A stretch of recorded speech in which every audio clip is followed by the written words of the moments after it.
With Americans set to cast their ballots in less than 2 weeks, there is little breakaway in the polls between Kamala Harris and Donald Trump. This following Vice President Harris's recent town hall with CNN, where she ramped up the attacks on Trump. However, she is being criticized for her responses to questions on key issues. As for Trump, he continues to double down his aggressive counterattacks while trying to stave off a new allegation of sexual assault. Jason Gaidola joins us live in studio with more tonight. Good evening, Jason.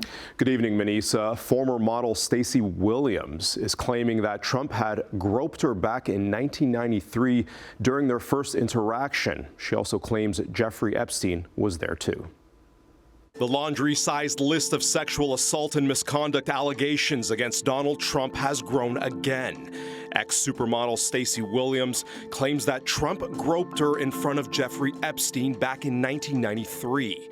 Williams told British newspaper The Guardian about the claims, and she also shared them with Survivors for Kamala, a group of sexual violence victims supporting the Democratic nominee.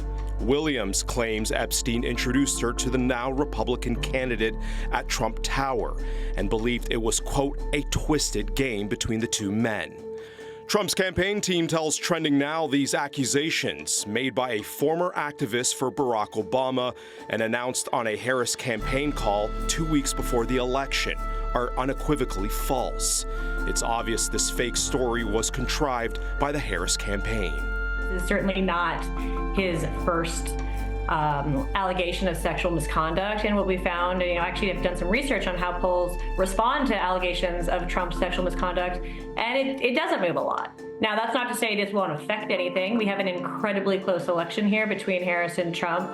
It really could be decided by, a few thousand votes across a few states. There's a lot of love. We're going to have a big election. We're going to have a November 5th, and many of you have, who's already voted? Meanwhile, Trump doesn't appear to be fazed while campaigning in key battlegrounds, and national polls still have both him and Kamala Harris neck and neck. And if the President of the United States, the Commander-in-Chief, is saying to his generals, in essence, why can't you be more like Hitler's generals, Anderson? Come on. During a CNN town hall with Anderson Cooper, Harris stayed on the offensive, pointing out comments from Trump's former chief of staff, John Kelly, who called Trump a fascist in the New York Times. Also, Harris believes Trump would plot revenge against his opponents if elected, after the Republicans said this on Fox News. People from within. We have some very bad people. We have some sick people, radical left lunatics. And I think they're and it should be very easily handled by, if necessary, by National Guard, or if really necessary, by the military. However, it wasn't a perfect night for Harris when pressed about her pledges if elected. Some voters, though, might ask, you've been in the White House for 4 years, you were vice president, not the president, but why wasn't any of that done for the last 4 years? Well, there was a lot that was done, but there's more to do, Anderson. And I'm pointing out things that need to be done, that haven't been done, but need to be done. Harris even faced pushback regarding national security and a border wall.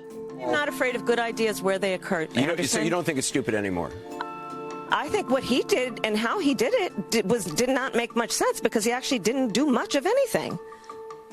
I just talked about that wall, right? We just talked about it. He didn't actually do much of anything. But you do want to build some wall. I want to strengthen our border. In particular, Harris is making the rounds on sort of all the different types of media stations that she can get on to finally have one last chance to speak to the public. I think Trump is kind of sitting back right now in media and doing a little more face-to-face in rallies, showing up in swing states. Both of them are touring like crazy. Both campaigns are doing whatever they can to try to convince the people who already prefer them to actually vote, because they know how close this election will be. Donald Trump is holding rallies in Arizona and Las Vegas earlier today, while Kamala Harris will be with supporters tonight in the Atlanta area with former President Barack Obama and musician Bruce Springsteen. Manisa.